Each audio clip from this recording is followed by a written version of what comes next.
మీరు సమస్యలతో బాధపడుతున్నారా? ఒక్కసారి ఈ గురువు గారికి కాల్ చేయండి. ఫోన్ ద్వారానే జ్యోతిష్యం చెప్పబడును. ప్రేమ, పెళ్లి, ఉద్యోగం, ఆరోగ్యం, వ్యాపారం, సంతానం, భార్యాభర్తల సమస్యలు, చెడు ప్రయోగాలు, ఇలా ఎటువంటి సమస్యలకైనా ఈ గురువు గారు 100% పరిష్కారం చేయబడును. నమ్మకంతో కాల్ చేయండి. గురూజీ రామరాజు. Phone number 9849238801. కుంభరాశి జనవరి 25 శనివారం. ఒక స్త్రీతో గొడవలవుతాయి. జ్యోతిష శాస్త్రం ప్రకారం 2025 సంవత్సరం జనవరి 25వ తేదీన కుంభరాశి వారికి ఒక స్త్రీతో గొడవలవుతాయి. అలాగే ఎటువంటి శుభ అశుభ ఫలితాలను పొందబోతున్నారో తెలుసుకోవాలంటే ఈ వీడియోని స్కిప్ చేయకుండా పూర్తిగా చూడండి. అలాగే తప్పకుండా మా ఛానల్ని సబ్స్క్రైబ్ చేసుకోండి.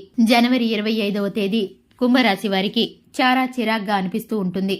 ప్రతి చిన్న అంశానికి కోపం వస్తుంది. కుటుంబ సభ్యులతో గాని, బయట వారితో గాని, చివరకు మిత్రులతో కూడా ఈ రోజున మీకు పెద్దగా కుదరకపోవచ్చు. ఇంట మరియు బయట కొంతమంది వ్యక్తులతోటి మీకు పెద్దగా సరిపడదనే చెప్పాలి.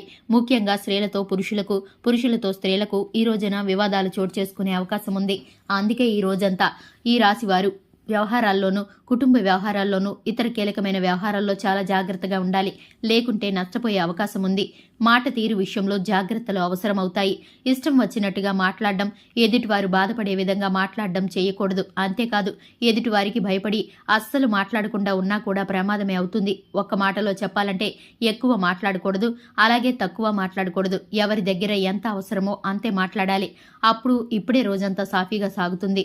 ఆర్థికంగా సంపాదన తక్కువ, ఖర్చులు ఎక్కువ అన్నట్టుగా ఉంటుంది. ₹1 వస్తే ₹2 పోతుంది. ఏది ఏమైనా నిరుత్సాహాన్ని దరిచేరనివ్వకండి. మొత్తం మీద చెప్పాలంటే రోజువారీ సాధారణ కార్యక్రమాలకు మాత్రమే పరిమితం కావడం మంచిది.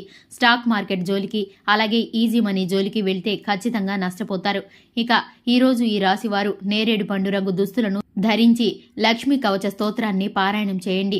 అలాగే స్వాతి నక్షత్రం, రాహుకాలం మధ్యాహ్నం 12 గంటల నుండి 1:30 వరకు యమగండం, ఉదయం 7:30 నుండి 9 గంటల వరకు దుర్ముహూర్తం ఉంటాయి. కాబట్టి చాలా జాగ్రత్తగా అన్ని విషయాల్లోనూ ఆచితూచి అడుగులు వేయాల్సి ఉంటుంది. ఇక ఈ రోజంతా శుభప్రదంగా సాగడానికి నరసింహస్వామి వారిని ఆరాధన చేయాలి. అందుకే ఈ రోజు ఉదయం చక్కగా నిద్రలేచి నరసింహ కరవాలంట స్తోత్రం పారాయణం చేసి ఆ తర్వాత దినచర్యను ప్రారంభం చేయండి. అంతా శుభమే కలుగుతుంది.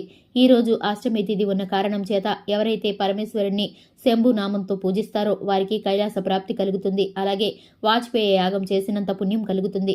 కొంతమంది వ్యక్తులు ఎప్పుడో ఏదో ఒకటి పోగొట్టుకున్నట్లుగా ఉంటారు, డల్లుగా ఉంటారు. అలాంటి వారు ఈ రోజు కనుక శంభవే శంభవే అనే నామాన్ని జపం చేస్తే పూర్వకర్మ పాపాలు ఏవైనా ఉంటే తొలగిపోయి ఉత్సాహం మిగులుతుంది. అలాగే ఈ రోజు కాలభైరవుడిని కూడా పూజించాలి. ఎవరైతే కృష్ణపక్షంలో వచ్చే అష్టమి తిథి నాడు కాలభైరవ స్వామిని పూజించి 8 సార్లకు తక్కువ కాకుండా కాలభైరవ అష్టకం పారాయణం చేసి కుక్కకు ఏదైనా ఆహారాన్ని తినిపిస్తారో అలాంటి వారికి పాపాలు ఏమైనా ఉంటే తొలగి కష్టాలు తీరుతాయి. అదేవిధంగా ఈ రోజు ప్రతి విషయంలోనూ కుటుంబ సభ్యుల సలహాలు, సూచనలు మాత్రం తప్పకుండా తీసుకోండి. అలాగే మీరు చేయవలసిన పనిని ఏదైనా సరే 1-2 సార్లు ఆలోచించి చేస్తే గనక ఆర్థిక అభివృద్ధి అనేది చూస్తారు. జీవిత భాగస్వామితో చిన్న చిన్న మనస్పర్ధలు ఏర్పడే అవకాశం కనిపిస్తుంది. కాబట్టి ఎట్టి పరిస్థితుల్లోనూ వాగ్విదాలకు, చర్చలకు దారితీయకుండా కూర్చొని సామరస్యంగా పరిష్కరించుకోండి.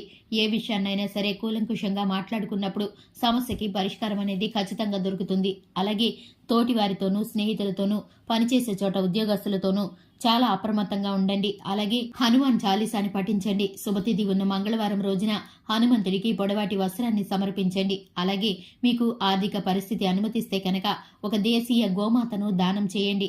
దేశీయ గోమాతను దానం చేయడం ద్వారా అపారమైన పుణ్యఫలాన్ని పొందుకుంటారు. అలాగే వీరి యొక్క అనుకున్న ప్రతి పని కూడా విజయవంతమవుతుంది.